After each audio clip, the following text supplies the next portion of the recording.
Hello, students. Hope you all are doing well. Welcome to the class 10th Civics. The chapter is Federalism. Subtopic is Types of Federalism. In this video, we'll be studying about the types of federalism. Myself, Mrs. Rama Babri, I'll be teaching you about the types of federalism. Now, students, the types of federalism जो हम पढ़ने जा रहे हैं, इसमें हम इस बात का जिक्र करेंगे कि जो फेडरलिज्म है कई कंट्रीज़ में है। USA, Switzerland, Australia, India, Belgium, Spain, सब जगह हैं। लेकिन यहाँ पे जो टाइप्स हैं वो अलग अलग है, अलग अलग तरीके के अलग अलग टाइप्स के फेडरलिज्म हैं। रीज़न क्या है? जो exact balance of the power between the central and the state, it varies from one federation to another. Federalism है, लेकिन स्टेट एंड सेंटर के बीच में जो पावर शेयरिंग है, ठीक है, वो अलग अलग तरीके से है।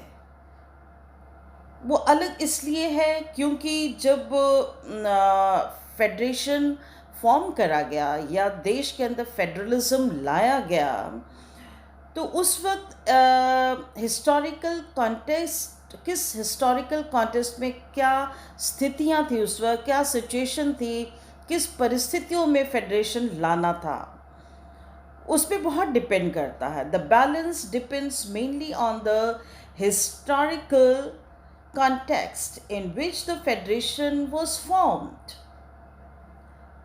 There are two kinds of federation, the two type of federalism. Fine, दो तरीके से है फेडरलिज्म है कंट्री में, ठीक है। यूएसए में भी है, इंडिया में भी है, बेल्जियम में, स्पेन में, सब जगह। लेकिन हर कंट्री में एक जैसा नहीं है, क्योंकि जब फेडरलिज्म बन रहा था कंट्री में, फेडरेशन फॉर्म हो रहा था, उस वक्त की ऐतिहासिक सिचुएशन को देखते हुए, ऐतिहासिक परिस्थितियों को देखते हुए, या उस वक्त की सिचुएशन को स्टडी करते हुए फेडरलिज्म फॉर्म करा गया, फेडरेशन फॉर्म करा गया। तो दो तरह के फेडरलिज्म आपको नज़र आएगा, coming together and holding together federation. Fine, two types of federalism. Now we are going to study about the coming together federation. Coming together federation का क्या मतलब है? ठीक है, यहाँ पे क्या होता है कि independent states comes together on their own to form a bigger unit. यहाँ पे क्या होता है, हर स्टेट जो है वो फ्री होता है, इंडिपेंडेंट होता है, उसकी अपनी सवर्जिनिटी होती है, उसकी अपनी आइडेंटिटी होती है, ठीक है। और वो अपनी मर्जी से, बिना किसी फोर्स के, वो अपनी मर्जी से कई स्टेट्स जो है वो आपस में मिल जाते हैं। Is that clear? आपस में मिल जाना उनका, independent states they come together on their own to form a bigger unit. और उनका मेन एम क्या होता है? अब हम सब लोग साथ के क्यों होने की कोशिश करते हैं? कोई भी परिवार हो, कोई भी समाज हो, सब लोग एक कम्युनिटी में रहना चाहते हैं, मिलजुल के रहना चाहते हैं। उसका फ़ायदा क्या होता है कि हम ज़्यादा पावरफुल और ज़्यादा स्ट्रॉन्ग होते हैं। यही चीज़ फेडरेशन में है। कमिंग टुगेदर फेडरेशन में independent states they come together to form a bigger unit, और वो बिगर यूनिट क्या होती है, फिर वो बहुत ज़्यादा पावरफुल हो जाती है। मेन एम क्या है? साथ साथ मिलकर के रहने का, कि हम ज़्यादा पावरफुल हो जाएंगे और प्रॉस्परस हो जाएंगे, इकोनॉमिक डेवलपमेंट होगा, पॉलिटिकली स्ट्रांग हो जाएंगे, सोशली और स्ट्रांग हो जाएंगे। Got it? So aim is to become more powerful.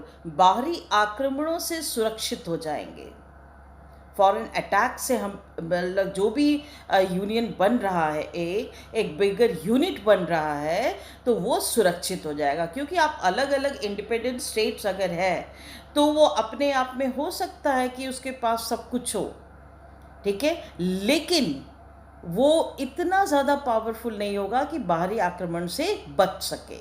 तो उन सब चीज़ों को ध्यान में रखते हुए इंडिपेंडेंट स्टेट्स जो साथ में मिलते हैं तो उसको हम कहते हैं कमिंग टुगेदर फेडरेशन। फाइन। अब क्या है कि थर्ड पॉइंट देखिएगा, states keep maintaining their sovereignty.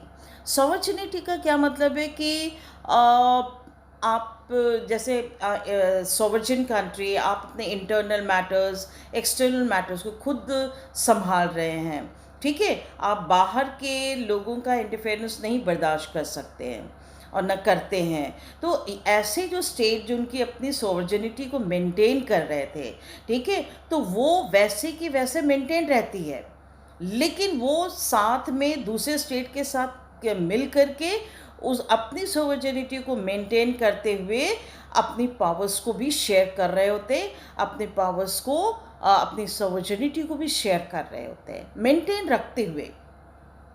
और state retain its identity. Identity का मतलब वहाँ की भाषा, वहाँ का कल्चर, खाना पीना, रहना सहना, जो भी धर्म को मान रहे हैं, जिस तरह से रह रहे हैं, उनकी एक आइडेंटिटी है हर स्टेट की। तो हर स्टेट की जो आइडेंटिटी है वो मेंटेन रहती है। और इसके अलावा सभी स्टेट जो है वो उनके पास इक्वल पावर रहती है, ठीक है। और जब सारे के सारे यूनाइट होते हैं, कमिंग टुगेदर, अपने आप आकर के मिल कर के एक बड़ा यूनिट जब वो क्रिएट करते हैं, तो उस वक्त आप देखेंगे जो स्टेट अपने आप में काफ़ी पावरफुल होते हैं और वो एक साथ मिल जाते हैं। तो ऐसे में क्या होता है, जो सेंटर और स्टेट गवर्नमेंट के बीच में कई बार कई स्टेट्स बड़े पावरफुल होते हैं, लेकिन जनरली क्या होता है कि सभी स्टेट्स के पास इक्वल पावर्स होती है। इसका बेस्ट एग्जांपल जो है यूएसए है। नाम से आप देखिए, यूनाइटेड स्टेट्स ऑफ अमेरिका। पहले सिर्फ अमेरिका था, बाद में कई स्टेट्स जो है वो यूनाइट हुए और वो यूनाइटेड स्टेट्स ऑफ अमेरिका बन गया। तो ये कमिंग टुगेदर का बेस्ट एग्जांपल में यूएसए, ऑस्ट्रेलिया एंड स्विट्ज़रलैंड, इन कंट्रीज़ का नाम आता है। Fine. Now let us switch over to holding together federation. Holding together federation जो है, बेस्ट एग्जांपल इंडिया है, बेल्जियम एंड स्पेन भी हैं, ठीक है। इंडिया को जरा ध्यान में रखते हुए इस टॉपिक को ज़रा ध्यान से सुनिएगा कि होल्डिंग टुगेदर का यहाँ क्या मतलब है। या अब यहाँ पे क्या है, कंट्री जो है, a large country decide to divide its power between the constituent states and the national government. यहाँ पे एक बिग कंट्री जो है वो अपने आसपास के जितने भी कॉन्स्टिट्यूएंट स्टेट्स हैं, ठीक है, जितने भी स्टेट्स हैं उनको अपने साथ होल्ड करती है, अपने साथ मिला करके रखती है, ठीक है। और जो सेंट्रल गवर्नमेंट है, नेशनल गवर्नमेंट है, वो कुछ कुछ पावर्स जो है वो इन स्टेट्स को दे देती है और उनको होल्ड करके रखती है, उनको अपने साथ मिला करके रखती है। A large country decides to divide its power between the constituent state and the national government. Fine. ये सेकंड टाइप ऑफ फेडरेशन है। Second type of federation where the large country decide to divide its power between what constituent states and the national government। यहाँ पे क्या होता है कि इनका main M क्या होता है कि हर स्टेट की अलग अलग आइडेंटिटी होती है, अलग अलग डाइवर्सिटी। हिंदुस्तान का मैंने जैसे कहा, इसको अपने दिमाग में रख के चलिए कि हम हिंदुस्तान के बारे में बात कर रहे हैं कि यहाँ पे होल्डिंग टुगेदर फेडरेशन है, ठीक है। तो जब देश आज़ाद हुआ, ध्यान करिए ज़रा, तो बहुत सारे राजा रजवाड़े जो थे वो अलग अलग थे और इंडिपेंडेंट थे सारे के सारे।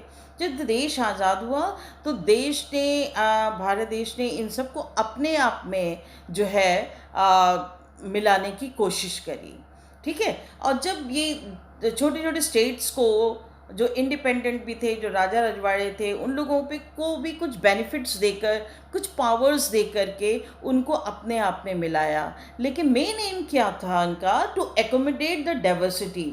अगर हम धर्म के नाम पे, जाति के नाम पे, भाषा, हमारी कल्चर, इन सब के नाम पे हम लोग काफ़ी मतलब बहुत डाइवर्शन, बहुत सारा डाइवर्सिटी है हमारी कंट्री में, तो इसको भी एकोमोडेट करना। ठीक है, एकोमोडेट मतलब इसको भी बाकायदा इज्जत देना, इन सब चीज़ों को, उनके कल्चर को, उनके लैंग्वेज को, कि वो किसी से कम नहीं है, एंड कुछ पावर्स भी उनको देना और अपने साथ उनको होल्ड करके रखना। सो मेन एम जो है होल्डिंग टुगेदर फेडरेशन में क्या है कि उनकी डाइवर्सिटीज़ को रिस्पेक्ट करते हुए, उसको एकोमोडेट करते हुए उनको अपने साथ मिलाना। अब यहाँ पे क्या है कि सेंट्रल गवर्नमेंट जो होती है वो ज़्यादा पावरफुल होती है। सेंट्रल गवर्नमेंट जो होती है वो ज़्यादा पावरफुल होती है, क्योंकि सेंट्रल गवर्नमेंट ने ही सब लोगों को होल्ड करके रखा हुआ है।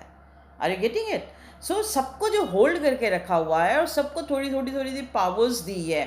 ठीक है, तो जब थोड़ी थोड़ी पावर्स जब यहाँ पे दे रहे होते हैं, तब सब स्टेट्स जो है, ठीक है, वो साथ में आ जाते हैं। लेकिन सेंट्रल गवर्नमेंट जो है सभी स्टेट को होल्डिंग टुगेदर फेडरेशन में एक जैसी पावर भी नहीं दे पाते हैं। ठीक है, उनके जोग्राफिकल कंडीशंस क्या है, किस तरह का उस वक्त स्टेटस था, तो कई बार उनको स्पेशल जो है स्टेटस देना पड़ता है और दिया जाता है। सम ऑफ द स्टेट्स में get a special status also.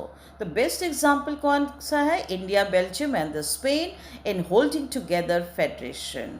Okay, so thank you so much for listening to it. Do read the NCERT book in detail. Okay, fine. Take care of yourself.